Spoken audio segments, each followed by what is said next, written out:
I've prepared a live webinar planning checklist for you, and I am going to include this as a downloadable PDF as well as a Word document. Sometimes I get a little bit uh, frustrated when I have to download PDF documents and their checklists and things like, where they're fill in the blanks, because unless it's a fillable PDF, something where you can write on it, it's kind of a pain in the neck. So I will include both of those formats for you. So let's take a look and see what some of the stuff that I want you to think about. Number one is to select the webinar topic. And again, pick the topic that you're going to be discussing in your webinar, and then write a headline. Make the headline snappy, hooky, something that is engaging, something that is benefits driven, and something that is really, really going to make somebody want to attend your webinar. Try to keep the webinar less than 140 characters. That is about the same length as a Twitter post, the maximum Twitter post, and that is a pretty good rule of thumb for writing a headline that you can work with. Write a description about the headline. About the webinar. Write a description here, the date that you're going to have the webinar, the time of day that the webinar will take place. Make a note if this is going to be a recurring webinar. That may be a webinar that is part of a series, or something that will be done in an encore presentation. So if you're going to be presenting it in any sort of format, make a note about that for yourself, because there are certain things that you can keep in mind when you're setting it up. If you're doing a series, some of the same stuff you're doing doesn't have to be entered all over and over again. So that's good to know. Who is the organizer of the event? The organizer is the person with the top level of administrative control, and the organizer of the event is the person who has the authority to assign other permissions as well. For instance, there are presenters. In many cases, the organizer of the event will be the presenter or the main presenter of the event, but not always. So if the organizer is not going to be the presenter, then the organizer needs to assign whatever permissions are necessary for the presenter or the presenters to be able to share the control of the webinar, to be able to show their screens, to be able to show whatever applications they have, whether they're showing presentations or working online or managing chat or whatever. So you put their names here, whatever notes you want. You may also have panelists. Panelists typically are not presenters, and I'll tell you how panelists work, and how I like to work with panelists is that sometimes I will have a number of people attending a webinar who would like to have some input, who may have some special questions. And there are times when I've had very, very large webinars with hundreds and hundreds of people, but there are just a few people that I will single out for the ability to ask me a question by phone, or to be able to enter into a conversation in the webinar with their microphone. And those I call panelists. Those are typically people that I will select from my No Blogger Left Behind group. And of course, people who have been through No Blogger Left Behind, who are attending a blogging webinar, are people who I think are special, and those are people that I'm happy to accommodate, and to be able to go deeper with them in their journey in the blogs. Next step is to set up a registration page, and then set up a registration and a lead bridge. And what the lead bridge is the lead bridge is a piece of software or a tool. In WordPress, there's a plugin that lets you connect the registration with your autoresponder and your list building vehicle. For instance, if you're setting up a registration on GoToWebinar doesn't collect those in your autoresponder, but you can work with a lead bridge to do that. And there will be a separate separate video just about the lead bridge. I think it's very, very important to be able to collect the leads who come in and the registrants from the registration page, and to be able to assign them to a campaign in your autoresponder service. You also want to very, very possibly create a registration survey, perhaps get some thoughts from your folks before the webinar, something that is relevant to the topic. Perhaps ask them questions they would like to have answered. What are their most burning questions about that topic? What is it they would like to hear about? And that's very good information to have when you're setting up a webinar, because you know what people really want to know, and you can better meet those needs with a survey beforehand. You want to definitely set up some webinar alerts, email alerts. When people sign up for the webinar, you want them to get an email that says, welcome to the webinar, it will be on such and such a date and time.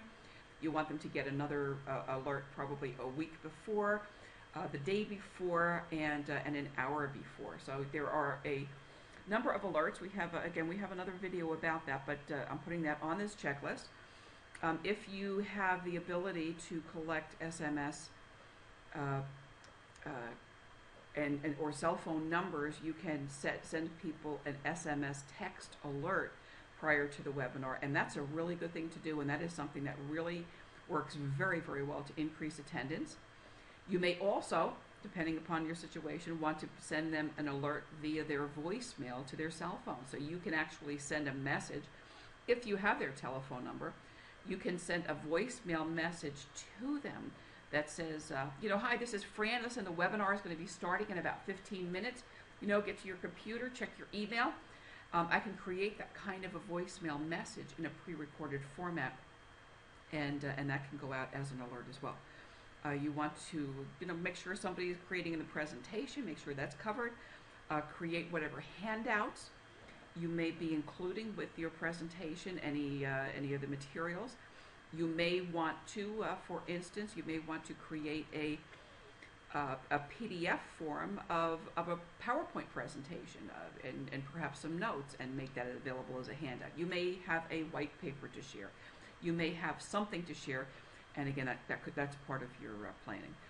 You may also want to create a bonus, and bonuses are a neat thing to do, and bonuses can be used actually to help people get viral for you. So after somebody registers, for instance, you could say, pick up a free bonus, just please send this link to the webinar to, let's say, 3 of your friends or 4 of your friends, or post a tweet on Twitter to tell people about it, or post a link to your Facebook page. There is some special software. It's called Refer a Friend software that lets you tie in a registrant's a webinar registration to a bonus, and connect it with that kind of incentive. That's kind of neat. That's a neat program that I use with one of the Evergreen webinar programs I have. You also want to create some poll questions. Polls are a real great way to engage with your audience, and you can create those ahead of time. I'm guessing you probably want to do those at about 15-minute intervals. Make people click on a link, vote about something, tell you how experienced they are with a particular topic that you're discussing, talk about, sales volume, whatever.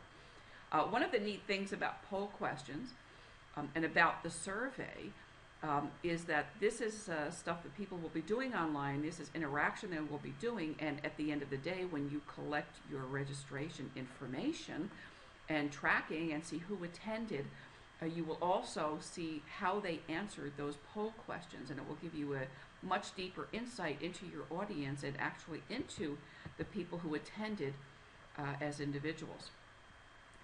You want to definitely, talk about your team, talk to your team, or consider, if you're doing it yourself, if you are your team, your question management and how you're going to manage questions, and your engagement strategy. If you're a one-person, one-arm paper hanger, and you're the one who's organizing the webinar, doing the webinar yourself, there's a limit to how much you can really monitor questions and engagement, and still, stay on target and deliver your best kind of presentation. So you may want to say, I'll be taking questions after the webinar is over. After the webinar is complete, I'll be reviewing the questions then. So please make sure that your questions are are written in full sentences and I can understand them. And again, consider the type of ways that you will entertain questions. If you're going to just take the questions, if you're going to be looking at the chat, if you're going to open up the phone lines, if people are on their microphones, if you're going to let them do that, or in fact, if you're going to be entertaining questions by email.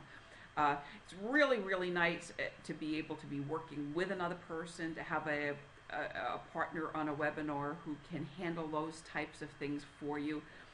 It's a real great strategy to have somebody on the chat, on the questions during a live webinar who can be answering them in real time while you are presenting. So it's a great idea to have a couple of people working on a live webinar. You also want to take a look at your public relations, your advertising strategy. Where are you going to be looking for registrations?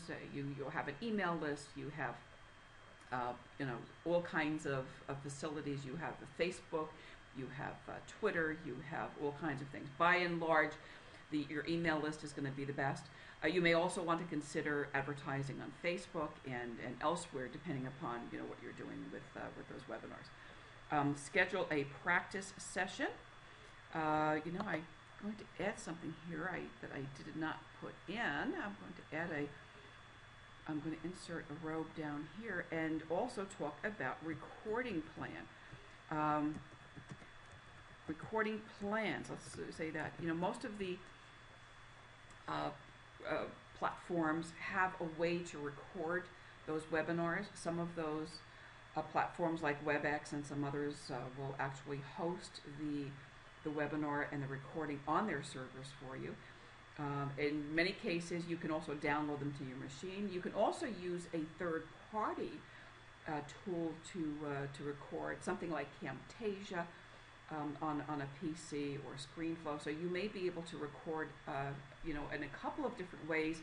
And I think that having a plan A and a plan B is always a very, very good idea, because webinar technology and webinar recording technology is not perfect. It's definitely not a perfect situation. So having a plan B is great. I think I said this, I'm not sure if I said this, but yeah, it's a really good idea to schedule a practice session. If you haven't done a webinar yet, then schedule several practice sessions and take it, from start to finish all the way through, and go through all of these operations and make sure you've got them all done. Make sure that you have a handle on them, that you're comfortable with them before you go live with a real webinar. What kind of tools are you going to use to evaluate your performance? Are you going to ask people to do a follow-up survey? Are you going to make some telephone calls? Are you going to have a debrief with some people afterwards? I think it's a really good idea to have someone you like and trust very, very much to listen. That might be somebody who's a part of your audience, and say, how did I do? Give me your honest feedback. Tell me what I did well and tell me what I didn't do well. And that's always a very, very good thing to do. Again, you want to track. You want to see how many people registered and how many actually showed up. Among the people who showed up, how long did they stay and how engaged were they? There are different tools on different platforms that can actually help you measure engagement. You can actually see with some platforms whether people are multitasking and doing something else besides just listening to you.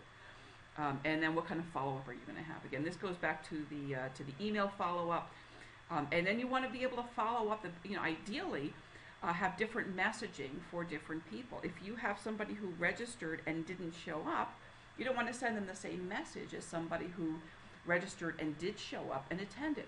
So you want to have separate email strategies for the people who didn't show up, the people who did show up and stayed, and also for the people who did show up but who left early.